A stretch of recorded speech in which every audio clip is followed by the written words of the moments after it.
नमस्कार, स्वागत है आप सभी का हमारे खास कार्यक्रम में। मैं हूं आपके साथ वर्षा सिंह और आज हम बात करेंगे नई शिक्षा नीति को लेकर।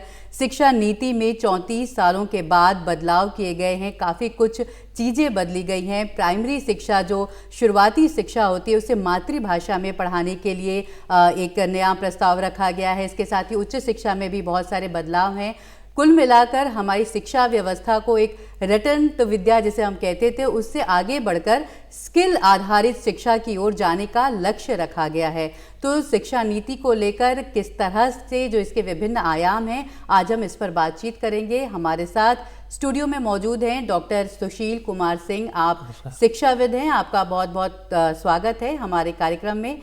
इसके साथ ही हमारे साथ डॉक्टर अजीत कुमार कर्नाटक मौजूद हैं। आप दून विश्वविद्यालय में कुलपति हैं। डॉक्टर कर्नाटक, आपका भी बहुत बहुत स्वागत है हमारे कार्यक्रम में। और हमारे साथ डॉक्टर सोहन लाल भट्ट जी हैं, शिक्षाविद हैं। और तो आप सभी से इस चर्चा में हम शिक्षा नीति में लोग जो भी हमारे बदलाव हैं, एक लंबे अरसे के बाद ये बदलाव सामने आए हैं। डिमांड भी थी, इसकी मांग भी थी लोगों के बीच में, तो इस पर चर्चा करेंगे। लेकिन इस चर्चा से पहले आइए आपको सुनाते हैं कि शिक्षा मंत्री ने नई शिक्षा नीति को लेकर क्या कुछ कहा है। जब इस देश के यशस्वी प्रधानमंत्री नरेंद्र मोदी जी की अध्यक्षता में इस देश की ऐसी शिक्षा नीति जो 1986 के बाद जो स्कूली शिक्षा और उच्च शिक्षा में उसकी परिवर्तनकारी सुधारों के लिए एक महत्वपूर्ण रास्ता प्रशस्त करेगा। और जो हमारे देश के प्रधानमंत्री ने एक नए भारत के निर्माण की बात की है, जो स्वच्छ भारत होगा, स्वस्थ भारत होगा, सशक्त भारत होगा, समृद्ध भारत होगा, श्रेष्ठ भारत होगा, एक भारत होगा। उस नए भारत के निर्माण में ये नई शिक्षा नीति 2020 मील का पत्थर साबित होगी। इतना बड़ा नवाचार ये दुनिया के लिए एक उदाहरण है, जब किसी नीति पर देश के कोने कोने से, अभिभावकों से, छात्रों से, अध्यापकों से, विशेषज्ञों से, शिक्षाविदों से, राजनीतिज्ञों से, जनप्रतिनिधियों से और यहाँ तक कि 1,25,000 ग्राम समितियों से विचार विमर्श किया गया हो, जहां सभी सरकारों के साथ भी परामर्श किया गया हो, शिक्षा मंत्रियों से, देश के शिक्षा मंत्रियों से समय समय पर लगातार विचार विमर्श किया गया हो, देश के सभी राज्यों के शिक्षा विभागों के साथ परामर्श किया गया हो, जनप्रतिनिधियों के साथ लगातार बात की गई हो और राज्यसभा और लोकसभा के सांसदों के साथ प्रदेश वाइज लगातार सुबह से शाम तक इन नीतियों पर, इनके एक एक विषय पर परामर्श और चर्चा की गई हो। संभवतः देश के इतिहास में ये पहली बार ऐसा हो रहा होगा। और इन लंबे रास्तों से होकर के गुजर करके, क्योंकि ये देश की शिक्षा नीति बन रही है, शिक्षा किसी भी व्यक्ति, परिवार, समाज और राष्ट्र की आधारशिला होती है। और इसलिए व्यापक परामर्श और सब लोगों की चर्चाओं के बाद, और जब हमने इसको पब्लिक डोमेन में डाला था उसके बाद भी 2,25,000 के करीब सुझाव आए। उन सुझावों में भी हमने उच्च शिक्षा और स्कूली शिक्षा दो अलग सचिवालय बनाए, 15-15, 20-20 टीमें विशेषज्ञों की बनाई, व्यापक उनका विश्लेषण किया और वो सब के बाद इसको एक शिक्षा नीति के इस निचोड़ पर ला करके आज माननीय प्रधानमंत्री जी की अध्यक्षता में हुई जो कैबिनेट है उसने इस पर अपनी अंतिम सहमति दी है। मैं मानव संसाधन विकास मंत्रालय, जो अब शिक्षा मंत्रालय के नाम से जाना जाएगा, उस मंत्रालय की ओर से मैं अपने देश के यशस्वी प्रधानमंत्री जी का आभार प्रकट करना चाहता हूं, पूरी कैबिनेट का आभार प्रकट करना चाहता हूं। तो कल केंद्रीय कैबिनेट ने नई शिक्षा नीति को मंजूरी दी, जिसके बाद ये प्रेस कॉन्फ्रेंस की डॉक्टर निशंक ने और जो से नई शिक्षा नीति को हम सब के सामने रखा, अनुमति मिली है कल इसे। और डॉक्टर सुशील, जिस तरह से अभी बताया शिक्षा मंत्री जी ने कि किस तरह एक गांव से लेकर शहरों तक एक बड़ा सर्वे किया गया, लोगों से रायशुमारी की गई। 2.25 लाख लोग करीब जिन्होंने अपने अपने राय दी और एक बड़ी कमेटी बनी। एक लंबा समय लिया गया है इस शिक्षा नीति को तय करने में, बहुत सारे पहलुओं पर काम किया गया है। तो इसके बाद किस तरह से इसको एक सकारात्मक हम कहेंगे कि पहल है, एक सार्थक पहल है, एक लंबे अरसे बाद जिस बदलाव की बहुत ज़रूरत थी शायद हमारे एजुकेशन सिस्टम में।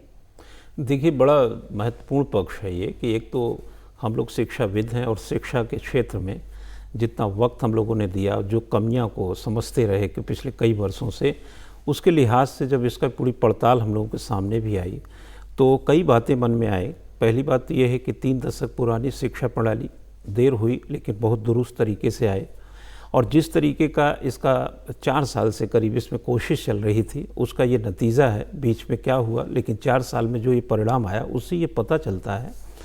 पहली बात तो देखें, हम लोग जो एक कई मॉडल पे बात करते थे, हम वेस्टर्न मॉडल या स्विट्जरलैंड वगैरह के मॉडल की बात कर सकते हैं। शिक्षा कहीं ना कहीं, हम मातृभाषा की जब बात करते हैं, जब हम थोड़ी स्किलफुल एजुकेशन की बात करते हैं, व्यावसायिक शिक्षा की बात करते हैं और बच्चों के मनपसंद की शिक्षा की बात करते हैं, इसकी घोर कमी थी जो कि इस शिक्षा नीति में साफ साफ दिखती है। कक्षा 6 से आप देखेंगे व्यावसायिक शिक्षा की ओर मुड़ती है, ये स्किल जैसा विद्यार्थी का दिखता है।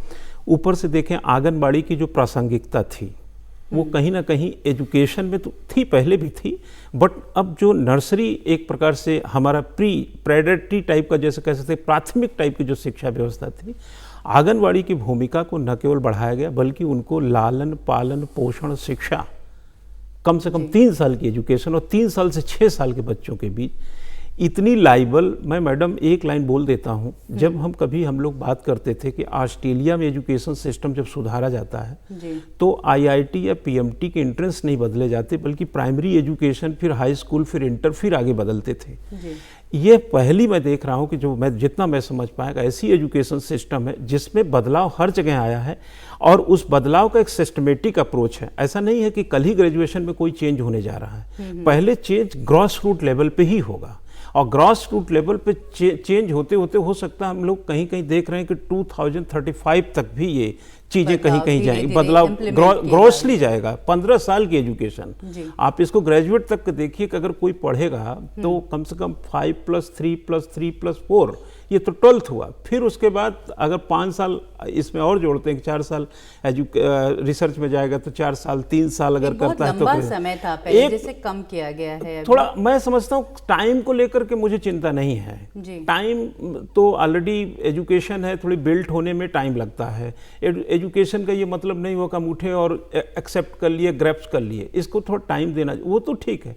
लेकिन जो रूट लेवल पे चेंजेज हैं, जो स्वतंत्रता विद्यार्थियों को मिले, 10th के बाद जो स्वतंत्रता है, क्या पढ़ना है, 12th के बाद सारी चीजें, हाँ, मैं आगे इस पर हम और बातें करते रहेंगे। तो डॉक्टर अजीत, मैं अगर शुरुआत से ही बात करना शुरू करूं कि प्राइमरी लेवल पे जो अभी डॉक्टर सुशील भी कह रहे थे कि शुरुआत से ही बदलाव किया गया है कि जब बच्चा अपने, एक तो इस बात के लिए भी बहुत ज़्यादा पहले एक स्थिति थी कि अपनी भाषा में सीखें या दूसरी भाषा में सीखें। जिस भाषा को बच्चा घर से बोलना सीखता है उसमें ज़्यादा अच्छा समझेगा, ज़्यादा अच्छा पढ़ेगा। तो एक इस शुरुआती दौर पर भी शिक्षा में जो बदलाव किए गए हैं और बहुत ज़्यादा किताबी शिक्षा ना होकर खेल कूद में पढ़ाने की बात कही गई है, तो ये एक अच्छी पहल कही जा सकती है। सर्वप्रथम तो मैं अपने पूरे देश के और विशेष रूप से अपने प्रदेश के सभी विद्यार्थियों को और सभी अभिभावकों को और पूरे शिक्षकों को, शिक्षाविदों को आज बधाई देना चाहता हूं आपके माध्यम से कि एक नई शिक्षा नीति हम लोगों के सामने, हमारे, मैं अब शिक्षा मंत्री कहूँगा, हमारे शिक्षा मंत्री भारत सरकार के माननीय श्री रमेश पोखरियाल साहब निशंक जी ने प्रस्तुत की है। मैं जानता हूँ पोखरियाल साहब को और मैं बहुत करीब से उनसे जुड़ा हूँ, क्योंकि मैं जिस विश्वविद्यालय में कुलपति के पद पर कार्य कर रहा हूँ, भरसार विश्वविद्यालय में दून के साथ साथ, तो उस विश्वविद्यालय के पास ही उनका घर है और मैं उनको व्यक्तिगत रूप से जानता हूँ और कई बार उनसे इस बारे में चर्चा मेरी हुई नई शिक्षा नीति के बारे में। और मैंने देखा पिछले 4 साल से जिस तरह से वो लगे हुए थे, उसके लिए मैं सभी शिक्षाविदों की तरफ से विशेष रूप से और छात्रों की तरफ से, छात्राओं की तरफ से उनको धन्यवाद देना चाहता हूँ। पहली बात तो ये है। दूसरी बात ये है कि शिक्षा नीति का जो प्रमुख बिंदु है वो ये नहीं है कि शिक्षा नीति के बारे में जब भी हम लोग बात करते हैं तो हम उच्च शिक्षा पे जाके अटक जाते हैं जी। जैसा कि अभी आपने कहा था कि प्रारंभ से ही शिक्षा नीति को ध्यान रखा गया है और प्रारंभ से ही शिक्षा मजबूत हो, इस बात का ध्यान रखा गया। अगर सरल शब्दों में कहूँ तो एक वृक्ष होता है और अगर वृक्ष की जड़ें कमजोर हो जाएं तो फिर वृक्ष बहुत दिनों तक नहीं चलता, न उसके पत्ते अच्छे आते हैं, न उसमें फल अच्छा आता है। तो इसी तरह से जो प्राइमरी शिक्षा है वो वृक्ष की जड़ है और उसे ठीक करना, सींचना बहुत अत्यंत आवश्यक है। अब इसमें जो इन्होंने शिक्षा नीति बनाई है उसमें 2030 तक इन्होंने ये रखा कि कोई भी बच्चा देश में ऐसा न रहे जो प्राइमरी शिक्षा से वंचित हो, हर एक का नामांकन हो।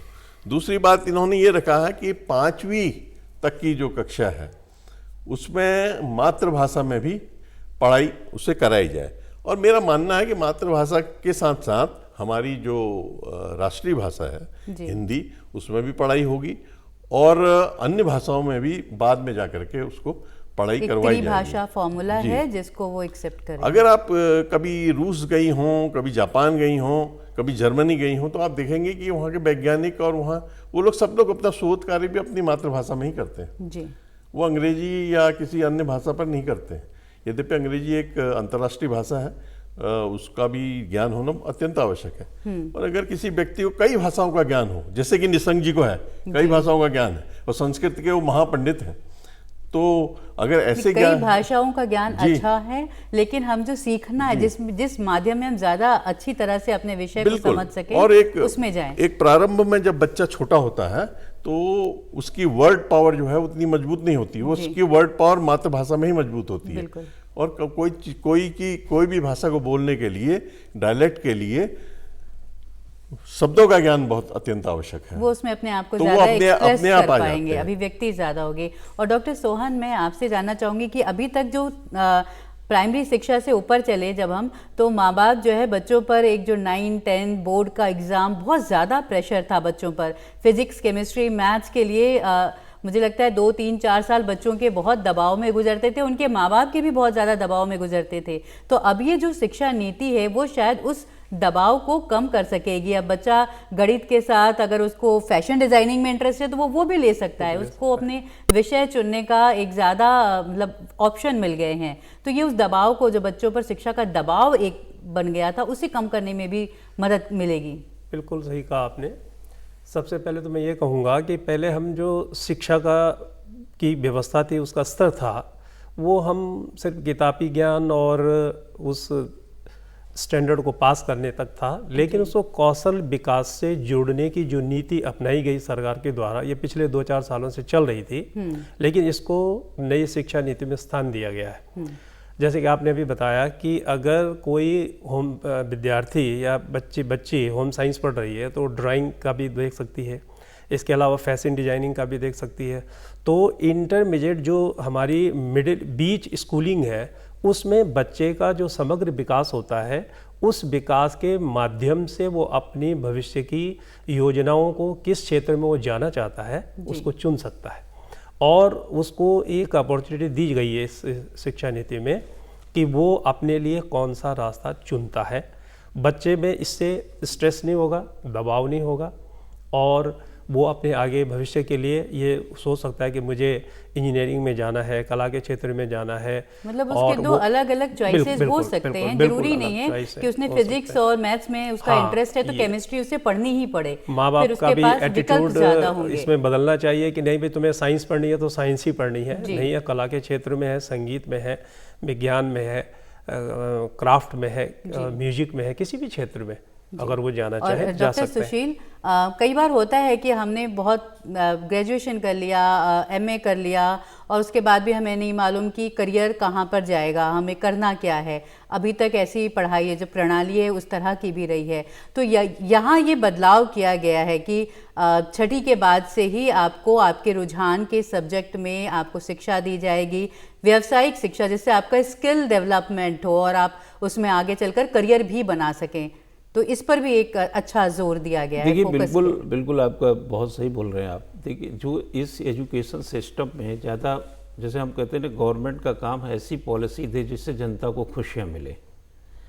बच्चों का जो स्ट्रेस है, एजुकेशन एक जैसे हम कहते हैं education is the power of analysis. अगर बच्चे में विश्लेषण शक्ति विकसित करनी है तो न केवल आसपास की चीज़ बल्कि इंडिया में रहकर अमेरिका की चीज़ भी जाने। लेकिन अगर उसका मन है कि स्कूटर कैसे बनता है, अगर इस इंटरेस्ट है, अगर आप वॉच कर सकते हैं, तो बहुत सारे लोग तो स्कूटर बना के इस देश में पति हुए हैं, वो भी तो कम पढ़े हैं, 9वीं पढ़े, 10वीं पढ़े। मुद्दा ये नहीं है, मुद्दा ये है कि वो सेटल्ड कैसे हैं, लाइफ कैसी है, ह्यूमर कैसा है, उनका कल्चर कैसा है। डिपेंड्स ऑन ये। ऐसा तो है नहीं कि सारे लोग हायर एजुकेटेड हैं तब जाकर के समाज में शांति आएगी। तो ये उस पैटर्न पर इस एजुकेशन को हम बेहतरीन मानते हैं। दूसरी तीसरी चीज़ है, आप पीछे का रिकॉर्ड उठा के देखें, अभी जो 2014 में ये मौजूदा सरकार के ही पिछले कार्यकाल में स्किल इंडिया को लेकर कितनी कोशिश की गई। स्किल देखें, सिंपली हम हमेशा क्लास में भी ये बात मैडम कहते हैं कि जिसको 10 साल में अगर साइकिल नहीं चलाए 12 साल में, तो 70 साल में भी नहीं चलाता है। जी। साइकिल कोई 40 साल में नहीं सीखता कई बार ये रुझान होता है कि हम नौकरी ही करेंगे, हमारी स्किल 30 साल में नहीं निकलती। हमारी स्किल उसी क्लास में निकलती जिसकी अब चर्चा हो रही है। हम उस समय तक क्या करते हैं कि हम परिमार्जित करने के सारे लक्षण तो हम पीछे छोड़ देते हैं। इस एजुकेशन में सुधार भी है, परिमार्जन पक्ष भी है, और कहीं ना कहीं लाइफ सेटल्ड के आयाम भी हैं। अब सवाल ये रहेगा कि हम लोग structural, process wise, behaviour wise, इसमें जो इंडिया में फैले हुए इसके राजदूत हैं शिक्षा के, जी, विश्वविद्यालय है, डिग्री कॉलेज है, इंटर कॉलेज है, वहाँ पर जो स्ट्रेंथ है उसको भी कसने की ज़रूरत है। पॉलिसी बेटर, एग्जीक्यूशन बेटर चाहिए। जी। तो डॉक्टर अजीत, जैसे कि कई बार होता है कि बच्चे ने तो इंजीनियरिंग कर ली है लेकिन उसे फ्यूज़ जोड़ना नहीं आ रहा है। मतलब हम जो हमारी एजुकेशन थी वो लाइफ स्किल से कहीं अलग हो गई थी। बच्चा पढ़ने में बहुत अच्छा है, 100% मार्क्स हैं उसके, लेकिन छोटे छोटे काम जो हैं वो रोज़मर्रा के, वो उसमें पिछड़ गया। तो ये सारी चीज़ों का समावेश किया गया है। तो ऐसा ना हो कि सिर्फ किताब ही पढ़ के रह गए, या सिर्फ आपने जो आज अपनी लाइफ से जुड़ी चीज़ें हैं कि आपको थोड़ा प्लम्बिंग का काम भी आए, थोड़ा आप इलेक्ट्रीशियन भी हो, जैसा कि कॉन्सेप्ट है, आप छोटे छोटे काम कर सकें, इस पर जोर दिया गया है। ये आप सही कह रही हैं, क्योंकि अभी जो अगर आप इसको अध्ययन करें नई शिक्षा नीति को, तो आप देखेंगे इसमें शिक्षा का जो ढांचा है वो 5+3+3+4 बना दिया है जी। और ये जो 4 वर्ष का ढांचा है, इसमें मुझे अच्छा ये लगा कि इसमें ये है कि अगर आपको ग्रेजुएशन करनी है और आप 1 साल में कोई काम कर रहे हैं, तो आपको उन्होंने एक सर्टिफिकेट कोर्स के लिए डिक्लेयर कर दिया उसी में, उसको इस तरह से डिजाइन नहीं किया होगा, इसका एक अच्छा और अगर आप सर्टिफिकेट कोर्स करके अपना काम करना चाहते हैं तो वहीं से कर लीजिए। 2 साल में आपको एक दूसरी डिग्री दे दी, 3 साल में आपको तीसरी डिग्री दे दी, और 4 साल में अगर आप कर रहे हैं तो आपको कई और विषयों को समाहित करके उसमें आपको एजुकेशन दी गई। तो इस तरीके से फेज वाइज इसमें एजुकेशन को रखा गया है और ये ध्यान रखा गया है कि रोजगार परक जो है ये हमारी शिक्षा हो। तो ये बहुत महत्वपूर्ण है कि इस तरह से करें कि हम पहले सर्टिफिकेट कोर्स करवाएं 1 साल का, अगर 1 साल का करना चाहता है 2 साल का डिप्लोमा कोर्स कराएं, 3 साल का डिग्री कोर्स हो गया, 4 साल का डिग्री विद मल्टीफेरस सब्जेक्ट्स, जो अन्य विषयों का ज्ञान भी उसको दिया जाए, और जो जिसे अन्य विषयों का भी ज्ञान दिया जाए, फिर वो पीएचडी में प्रवेश ले। हर एक को पीएचडी करने की आवश्यकता नहीं है जी। लेकिन मैं आपको एक बात बड़ी स्पष्ट रूप से बताना चाहता हूँ यहाँ पर कि हमारे समाज को भी बदलना होगा। हमारे समाज को, उस आदमी को भी वही सम्मान देना होगा जो 1 साल का सर्टिफिकेट कोर्स करके कोई अच्छा काम कर रहा है, या 2 साल का डिप्लोमा कोर्स करके कोई अच्छा काम कर रहा है। जैसे मैं हॉर्टिकल्चर के फील्ड में आपको बताता हूँ, प्रूनिंग एक होती है कि आप शाखाएं काटते हैं, इस तरह की शाखाएं निकाल देते हैं जो जरूरी नहीं होती हैं, और उन शाखाओं को रखते हैं जिनमें फल वाली जो कली है वो हो, जिससे न्यूट्रिशन कम प्लांट को लेना पड़े और फल ज़्यादा आए। अब ये जो प्रूनिंग वाले लोग हैं, इनका हमारे हिंदुस्तान में बहुत कम पैसा इनको मिलता है, जबकि आप अगर हॉलैंड चले जाएं तो वहाँ के प्रूनिंग एक्सपर्ट जब यहाँ आते हैं तो वो एक प्रोफेसर से ज़्यादा तनख्वाह पाते हैं। तो हम लोग को ये भी देखना पड़ेगा समाज को कि उनका सम्मान और उनको जो वेतन या जो भी उनको हर रिम्यूनरेशन पेशे दिया की जा अपनी रहा है, अहमियत हाँ, है और हाँ, उसके जी, तरह से रिकॉग्नाइज करना उसको बिल्कुल, जरूरी बिल्कुल। होगा। और डॉक्टर भट्ट, मैं आपसे भी ये समझना चाहूँगी कि एक तो एक बदलाव तो लाए गए, अब इस बदलाव को लागू करना भी एक बड़ा काम होगा। अगर हम गाँव की बात करें कि वहाँ पर किस तरह से इम्प्लीमेंट करेंगे, शिक्षकों को लेकर के किस तरह की व्यवस्था होगी, इस पर भी बहुत ध्यान देना होगा। ये बहुत ज़रूरी है, क्योंकि मैंने भी अपने शिक्षा काल में जितने भी मैं रहा, कई कॉलेजेस में मैंने सर्विस की, तो मैंने ये देखा कि बच्चे का जब वो इंटरमीडिएट के बाद आता है तो उसका डिग्री में सिर्फ ये उद्देश्य न हो कि मुझे बीए पास या बीएससी पास या बीकॉम करना है, बल्कि वो ये देख ले, वहीं से अपना रास्ता चुन ले। जैसे कि इस नीति में बताया गया है कि 1 साल का सर्टिफिकेट कोर्स करके भी उस ग्रेजुएशन के साथ साथ वो कर सकता है और आगे अपने लिए नौकरी के जो संसाधन ढूंढ सकता है। तो इसके लिए हमें भी इस प्रकार की फैकल्टी को नियुक्त करना होगा, जो कि प्रोफेशनल, जो हमारी ट्रेडिशनल एजुकेशन है उसके साथ साथ व्यावसायिक कोर्स के जो हमारे प्राध्यापक हैं वो भी रहें और उनको वो बताते रहें कि भाई जो इसमें इंटरेस्टेड है इसमें आ जाइए, इस चीज़ को देख लीजिए। जैसे भाई हॉर्टिकल्चर है, अगर आप बागवानी की तरफ बहुत से लोग आ रहे हैं, ये मंदी के दौर में, ये लॉकडाउन के दौर में, अभी इस महामारी के दौर में लोग बहुत से एग्रीकल्चर की ओर उन्मुख होने लगे हैं। और बहुत से इस लड़के जो हैं, जो युवा हैं, वो कह रहे हैं कि किसी ने डेयरी का काम किया, किसी ने फार्मिंग का काम किया, किसी ने कहा कि ऑर्गेनिक खेती का काम किया। तो इसी तरह से छोटे छोटे कुटीर उद्योग धंधों के माध्यम से वो रोजगार सृजन भी कर सकते हैं और पढ़ाई के साथ साथ उनको ये उस प्रकार की शिक्षा दी जाए कि वो ये देखें कि यहीं से हमें कुछ करना है। सिर्फ कोरी डिग्री लेने से कुछ नहीं होगा, बल्कि जो समसामयिक चीज़ें हैं उसके आधार पर काम करना होगा। और डॉक्टर सुशील, एक चीज़ और भी लोगों के दिमाग में आती है, अभी क्या है कि सरकारी स्कूलों में अलग पाठ्यक्रम चलता है, निजी स्कूलों में या कॉलेजेस में अलग तरह से पाठ्यक्रम चलता है। पैटर्न एक होना चाहिए, जिसकी इसमें बात भी कही गई है कि एक ही सिलेबस हो जो सब जगह पढ़ाया जाए। फीस को लेकर भी कहा गया है कि एक ही तरह का फीस, ताकि ऐसा नहीं है जो बच्चा अपने गांव में जिस तरह से जिस सब्जेक्ट को पढ़ के, जिन चैप्टर्स को पढ़ के आया है, शहर में पढ़ रहा बच्चा भी उसी कंटेंट को पढ़ रहा हो, तब वो एक समान शिक्षा प्रणाली पर हम आएंगे। देखिए, ये बहुत ही, ये सब चीज़ें बड़ी इम्पॉर्टेंट हैं जो इसमें बातें आपने भी कही। पहली बात, अगर सिलेबस को यूनिफाइड कर दिया जाए जी, इलाहाबाद यूनिवर्सिटी हो चाहे दून यूनिवर्सिटी हो, अगर सिलेबस एक है तो इसके एक फ़ायदा ये हो सकता है, इसके इनर कोर में हो कि माना फर्स्ट ईयर दून यूनिवर्सिटी से किया, उसके फादर का ट्रांसफ़र हो गया इलाहाबाद और सेकेंड ईयर अगर वो इलाहाबाद यूनिवर्सिटी में एडमिशन लेता है तो उसको कोई सफ़र नहीं करना पड़ेगा। नंबर 1 एक फ़ायदा ये। दूसरी चीज़ है, एक इन्फेरिटी कॉम्प्लेक्स क्यों भाई, कि दिल्ली यूनिवर्सिटी में ये पढ़ाया जाता है, जेएनयू में ये पढ़ाया जाता है, इलाहाबाद में ये पढ़ाया जाता है, तुम्हारे यहाँ ये नहीं पढ़ा।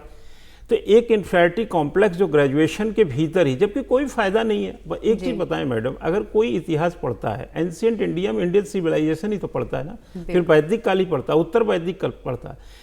कुछ विषयों में तो आप नहीं कर सकते ये, अगर वो एंशिएंट पढ़ रहा है वो भी एंशिएंट तो सिमिलर है, लेकिन आप फर्स्ट ईयर में ये है, सेकेंड ईयर में सब फर्स्ट ईयर में एक जैसा कोर्स, सेकेंड ईयर में सब एक जैसा कोर्स, नंबर 1। नंबर 2, जो आपने इसके बारे में, इसके पॉइंट ऑफ व्यू से बोला कि एक जो हायर एजुकेशन में हम लोग देखते हैं कि ये बीएससी किया है, हम लोग, मैं आपको बताऊं, हम लोग इलाहाबाद में जब बीएससी के लिए आए, अंग्रेजी में किताबें मिली, 12वीं तक हिंदी में थे, तो पैराबोला लिखा है तो उसको डिक्शनरी में खोज रहे हैं कि इसका हिंदी क्या होता है, इक्वेशन का समीकरण भी खोज खोज के पढ़ रहे हैं। तो मातृभाषा का जो मैं अभी बात आई, मैं उसमें एक थोड़ा सा बोलना चाह रहा था कि थोड़ा पैरेलल जो है शिक्षा को, जैसे सर ने एक बड़ी अच्छी बात बताई कि उसको अपनी मातृभाषा में रिसर्च कर रहा है, उसके लिए लाइन अगर आगे बनती है तो उसमें भी ध्यान दीजिए। नहीं तो 12वीं तक तो करके आए हिंदी मीडियम में, अब बाद में किताब मिल गई इंग्लिश मीडियम में, तो यह चीज भी उसके लिए एक चुनौती बन जाएगी। बहुत सारे बच्चों के सामने आती है। हाँ, तो मातृभाषा एक अच्छी बात है, लेकिन वो मातृभाषा, जैसे मैं एग्जाम्पल दूं, संस्कृत से किए हुए लोग आज रोजगार कहाँ है उनके लिए। संस्कृत में एमए का लेक्चरर चलिए हो जाएंगे, कई क्षेत्रों में रोजगार घट गए हैं उनके लिए, संस्कृत उनकी भाषा रही। हिंदी को लेकर के भी मैं यही बात बोल सकता हूँ, मातृभाषा का हमें लगता है कि हम लोग इसमें अभी पड़ताल करेंगे तो रास्ता होगा। मुझे लगता है जो डॉक्टर साहब कह रहे हैं, जैसे विदेशों में होता है कि अगर मुझे हिंदी आती है, ये वैकल्पिक है, ये अभी जो बात कही गई है वो वैकल्पिक है, ये राज्यों पर निर्भर करता है कि वो किस तरह से पढ़ाएंगे। ऐसा ये जोर नहीं दिया गया है। राज्य उत्तराखंड जिस भाषा गढ़वाली भाषा में अपने बच्चों को उसी बात पे मैं आ रहा था। तो जी। जो यूनिफॉर्मिलिटी जो एजुकेशन को, हायर एजुकेशन में जब हम लोग, जैसा आपने कहा था, अगर डिग्री कॉलेज यूनिवर्सिटीज लेवल पे, जैसा कि एजुकेशन मिनिस्टर भारत के हैं, ये पहल होगी, सोच भी रहे होंगे, और क्या पता हुआ हो, हम लोग अभी का मामला है, हाँ अभी हम लोगों को पढ़ना भी बाकी है।